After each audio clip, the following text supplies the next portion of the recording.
Antropología Podcast. Instituto de Investigaciones Antropológicas UNAM. Caleidoscopio Antropológico. Un podcast del Seminario de Postdoctorantes.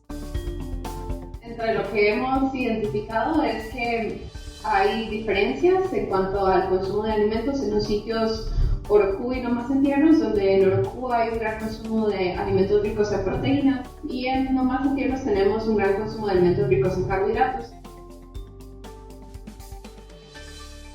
Capítulo 2. Prácticas alimentarias en la Costa Rica antigua. Doctora Yajaira Núñez Cortés. Pues muchas gracias por estar aquí. Aquí estamos las y los compañeros investigadores e investigadoras postdoctorales del Instituto de Investigaciones Antropológicas de la UNAM.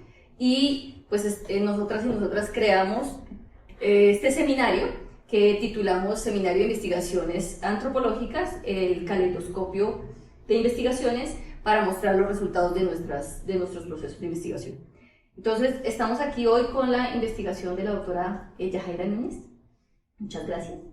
Y lo primero que vamos a preguntarte es ¿de qué se trata tu tema de investigación? Muchas gracias, Giovanna. El tema de investigación es sobre las prácticas alimenticias en el Pacífico Central de Costa Rica, en un contexto de frontera cultural, donde tenemos poblaciones migrantes desde Mesoamérica y poblaciones locales que estuvieron en esta zona por milenios. Y cómo podemos observar estas prácticas alimenticias y compararlas en dos sitios arqueológicos en esta frontera porosa. Gracias. A mí me gustaría continuar con las preguntas y pedirte que hablaras un poco más sobre la metodología que seguiste para desarrollar esta investigación, que ya va para su segundo año. Entonces, si nos pudieras comentar un poco más de lo que has hecho y cómo lo has hecho. Muchas gracias, Axel. La metodología que se ha utilizado en la investigación implica análisis de residuos químicos en vajillas cerámicas de los dos sitios arqueológicos, en este caso Lomas de Tiernos y Orocu, y también análisis de gránulos de almidón, que son partículas donde se almacena la energía de las plantas, que nos permiten identificar, inclusive a nivel de especie, qué se está consumiendo, qué se está procesando, especialmente gránulos de almidón de áreas de actividad, de estructuras arqueológicas, pero también los que se almacenan en la cerámica y en las piedras de moler de estos dos sitios.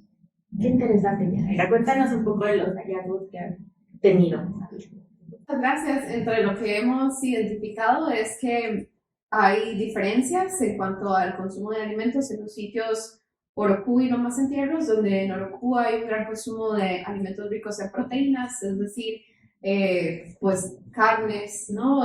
Caldos con carnes, este tipo de alimentos que se procesan en ollas. Y en no más en tiernos tenemos un gran consumo de alimentos ricos en carbohidratos, es decir, semillas y tubérculos, en un nivel muy claramente diferenciable. También hemos podido identificar diferencias en cuanto al estatus en no más en tiernos, donde las élites están consumiendo una dieta muy balanceada que incluye tanto carbohidratos, proteínas como grasas, mientras que en otros sectores de la población menos acceso a proteínas y grasas, pero sí un acceso generalizado a alimentos ricos en carbohidratos. En el sitio Orocu también, y en correspondencia con Lomas en Tiernos, hemos identificado consumos diferenciables en la cerámica que es de intercambio, que es foránea, y la que es local, y no se están utilizando de la misma manera en ninguno de los dos sitios, pero sí se pueden diferenciar con respecto a las vajillas locales. ¿Cuál es la relevancia de tu investigación?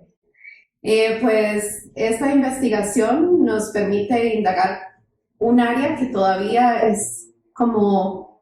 está empezando a explorarse en esta parte del mundo, en el sur de América Central, donde los estudios sobre prácticas alimenticias y restos microbotánicos está iniciando. Entonces, nos permite obtener registros de este tipo de alimentos a través de métodos innovadores y también en este tipo de preguntas y de temas de investigación que tienen que ver con el estatus, que tienen que ver con la conformación de identidades y cómo se alimenta la gente en contextos de frontera cultural.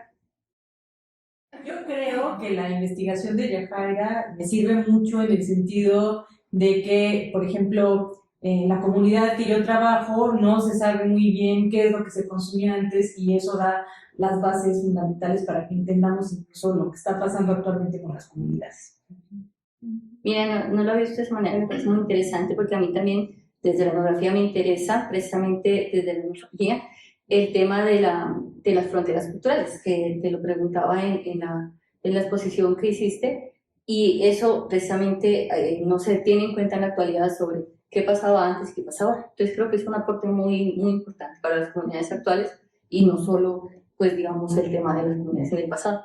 Para mí, en términos religiosos, que es como mi área de estudio, pensaría la comida, y también te lo comenté, como un elemento central en el tema de los rituales, ¿no? Como congregan, no nada más como las reuniones de forma colectiva, sino que el propio proceso de cocinar implica ya todo un significado, ¿no? Y además establece vínculos afectivos, vínculos de relación con la comida, con nosotros, con las otras posiciones, esto que decías, por ejemplo, de las jerarquías, ¿no? Cómo a partir de nuestro estatus o clase social tenemos acceso a determinados alimentos y no a otros, ¿no? Y como eso también implica nuestra ritualización de la vida cotidiana. Sí, justo en línea con lo que comentaban, a mí me llamó mucho la atención la idea de porosidad, ¿no? Dentro de las fronteras.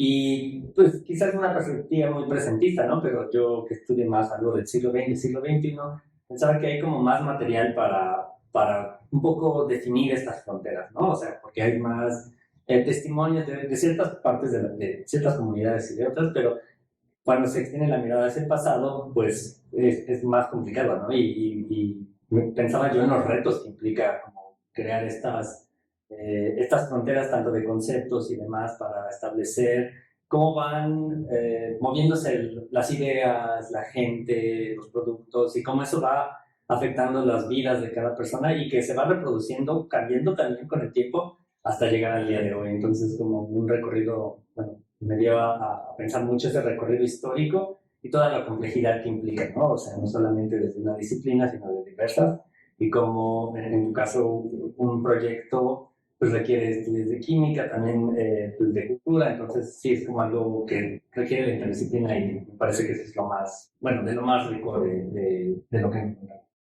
Pues yo creo que es muy interesante esta discusión porque lo que me demuestra es que la comida es siempre presente, ¿no? Es como algo que no solo se mueve a través del tiempo, sino en todas las esferas de cómo somos como sociedad, ¿no? Y entonces no es solo vital para sobrevivir, sino que se manifiesta en muchos aspectos de las sociedades modernas y pasadas a través de la alimentación. Y por eso creo que también es tan importante pues, hacer estudios arqueológicos, pero antropológicos actuales. Y pues gracias por estas perspectivas. Esperemos que este seminario tenga cada vez más seguidores y más difusión. Y pues muchas gracias a todos y todas por estar y esperamos también que nos sigan en redes para poderlo difundir. Muchas gracias. En este capítulo intervienen Yajaira Núñez, Giovanna Aldana, Cristina Mazariegos, Berenice Morales y Axel Elías. Portada Carlos Bravo. Edición, síntesis de voz y dirección Silvia Abdalá. Caleidoscopio Antropológico. Un podcast del Seminario de Postdoctorantes. Instituto de Investigaciones Antropológicas UNAM.